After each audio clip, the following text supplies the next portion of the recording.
میں نے کہا کہ جس انسان کے دل میں ایمان ہوگا وہ انسان دوسروں کا حق نہیں کھائے گا. جو بے ایمان لوگ ہوتے ہیں وہی لوگ دوسروں کا حق مارتے، یاد رکھ لیجئے. اب سن لیجئے اسی بات پر ایک بہترین واقعہ سن لیجئے عبرت کے لیے کہ مسلمان کیسا ہوتا ہے، تاکہ آپ کو پتہ چل جائے کہ ایمان کسے کہتے ہیں. صحیح بخاری کے اندر ایک واقعہ ہے. آپ صلی اللہ تعالیٰ علیہ وسلم نے یہ بیان فرمایا، یہ نہیں کہ یہ معمولی بات ہے جیسا میں نے کہا اس سے پہلے، ویسے نہیں، یہ سچی بات ہے کہ ایک آدمی نے اپنا ایک جگہ بیچا. ذرا غور سے سنیے. بہت سارے لوگ پلاٹ وغیرہ کا بزنس کرتے ہیں، اس سب میں بہت جو ہے لڑائی جھگڑے ہوتے رہتے. ایک بھائی نے کہا کہ مولانا ایک نمازی انسان ہے، میرے پلاٹ میں آ کر کے جگہ قبضہ کر لیا. یہ ساری باتیں ابھی حدیث سنانے والا ہوں، یعنی اس کا جگہ وہاں تک تھا، یہاں تک قبضہ کر لیا. تو ایک آدمی نے اپنا جگہ بیچا. اب جب وہ کھدائی کر رہا تھا، ہل جوت رہا تھا، زمین میں ہل چلا رہا تھا، سونے کا گھڑا، سونے کا مٹکا اسے مل گیا. دیکھیں ایمان کسے کہتے ہیں. اللہ اکبر. شاید کہ دنیا میں آج ویسا کوئی مسلمان نہیں ہوگا. اب جس کو ملا تھا، جو خریدا تھا، وہ پورا سونے کا گھڑا خزانہ لے کر کے زمین کے مالک کے پاس آ گیا.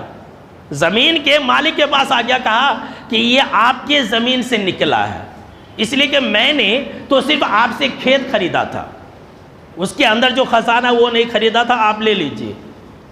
دیکھیں ایمان کسے کہتے ہیں. اب وہ انسان کیا کہتا، ہم اور آپ ہوتے تھے، ہاں لا بھائی لا میرا ہے کر کے اسے چھپا کر کے بھاگ جاتے. اب وہ جو مسلمان تھا، جو مومن تھا، اس کا بھی ایمان دیکھ لیجئے. وہ کہنے لگا نہیں یہ آپ کا ہے، میں نے اپنی جگہ بیچ دی تو بیچ دی.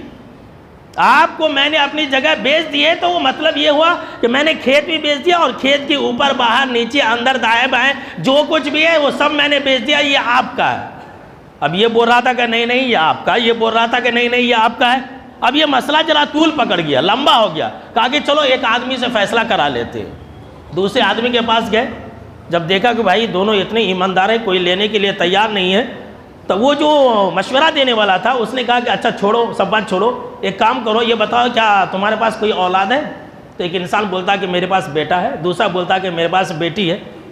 تو وہ انسان مشورہ دیتا ہے کہ ایسا کرو کہ تم لوگ ایک دوسرے کی شادی کرا دو، اپنے بیٹے کی شادی اس کے بیٹے سے کرا دو، اور اسی کے اوپر پیسہ خرچ کر دو، اور اگر بچ جائے تو تم جو ہے صدقہ و خیرات کر دو. یہاں دیکھیے اس واقعے کے اندر میں یہ بتانا چاہتا ہوں کہ ایمان دیکھیے کسے کہتے ہیں. ایمان اسے کہتے ہیں کہ کسی کا حق نہ لیا.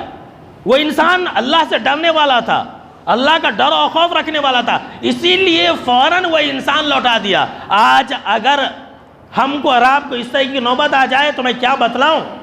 آج کا مسلمان 1000 روپے کے لیے ایمان بدل دیتا ہے. 100 روپے کے لیے مسلمان کورٹ میں گواہی دیتا ہے، جس کی جگہ نہیں ہے اس کے حق میں جا کر کے گواہی دیتا ہے. 100 روپیہ کے لیے، 500 روپیہ کے لیے، 1000 روپیہ کے لیے آج کا مسلمان اپنا ایمان بدل دیتا ہے. یہاں دیکھیے سونے کا خزانہ ملا لیکن واپس کر دیا. اسے کہتے ہیں ایمان.